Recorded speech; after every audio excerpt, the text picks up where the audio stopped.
big question. I'm a person who likes to question things. I'm argumentative. A black guy. I don't know. What do you, when you look at me, who do you think I am? Biracial, passionate Jesus follower, energy, people, learning. I always used to think I was gonna die in a car crash at 19, and so I kind of like prevented myself from thinking about the future. I never thought about this until you asked me the question.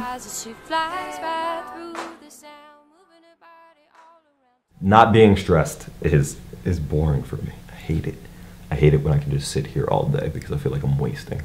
I was always looking for something. Like everyone talks about the moment where they are like, this is what I really wanted to do with my life. And I went on a date to the Capitol at like 10 o'clock at night. I sat waiting for her in front of the Capitol, and at night the Capitol's all lit up, and no matter how you look at the Capitol, it looks like a picture. So I sat in front and I just thought about like what I wanted to do with my life. All things considered, being a politician sounded awesome, and I had this like epiphany moment where I realized that's really all I ever wanted to do. Both of my parents went here, so I've been up for lots of reunions. I was never pressured to come here, but it was sort of like the next step from high school. And I've always been pretty independent, so the whole notion of coming to college as like a free experience wasn't anything.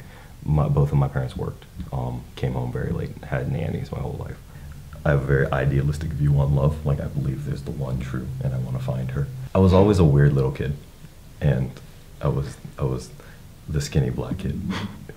And there were plenty of girls I really liked, but none really ever liked me back. And I always believed there would be one girl who would just love me for me, and stupid shit like that. I didn't even talk about my dad's wedding, which was like a week and a half ago. It was the one thing that really stuck out to me. All of my dad's friends are from here.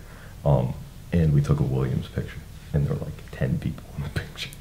And I don't know, I really want that picture. You like qualities in people, and if they don't have those qualities, you don't have to like them. Like, I love my brother more than anything. We just get along very well, and him being my brother plays a facet, but if you took away the quality of being my brother, then I'd love him just the same. Normally people, you would think, have trouble at school, and then home is a safe place. Well, mine was the exact opposite. And how I dealt with that was probably not the best. I've always wanted the recognition of other people, and I think that's why politics is for me, because that really is what it is. I have to run a campaign, I have to have people recognize me, and I have to win. Yeah. Which makes me wonder like what I would like if I wasn't insecure. Would I want to be a teacher? Would I want to be a doctor? Would I care if I was a janitor? I don't know. It goes, curves the word, spins the verb, lovers it curves so free. One thing I've realized is that people influence my identity. The way I like see myself and understand myself and my like thought processes and who I am is really reflective of the people that are in my life. My parents, my mom and dad, who have always been, very supportive. They were the ones who were gonna, instill values in me, but also leave me room for creativity and exploration. I think what they did a great job of, and it's really been helpful, is sort of seeing things in me and then encouraging explorations of that, right? So seeing inklings of like leadership as a 3-year-old and then pushing those things and like, try this, try that. And I think I've been exploring my whole life, but sort of saying, what would it mean to be a like religious figure? Be super passionate about like child advocacy, urban justice, and thinking about poverty. There's so many layers of my passions and what makes me me. People make me so happy. People charge me. Like, every person is not like the other one, and they look different, and they come from a different place, and they have different stories and different views on life, and that fascinates me and makes me really excited.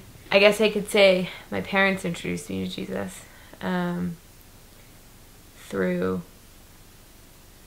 church was not that huge part of it, but through showing me what it meant to create a space that was full of Jesus love. Yeah, I mean, knowing Jesus, and he was in my house and he was all around, and I saw that like that was the way to go and that was the answer. There's so many things we can like do and make decisions, from like what clothes we wear to the people we spend the rest of our lives with. I know that without Jesus, I'm a pretty empty unloving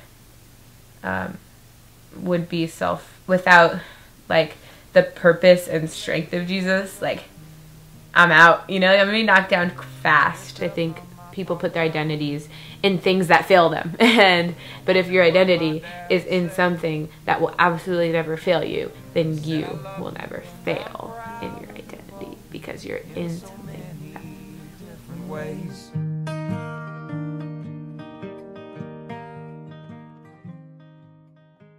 I grew up in a suburb in Texas. I didn't know Spanish, so I never identified with a lot of the Spanish speakers.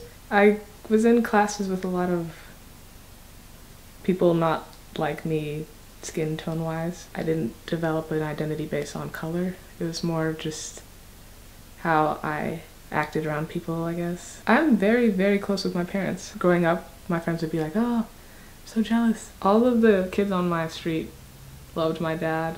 Like weekends and every time after school we would just play games on the bike. Like we would play freeze tag. Having that foundation of like real love was nice. I always told my mom I would never leave Texas, especially for school.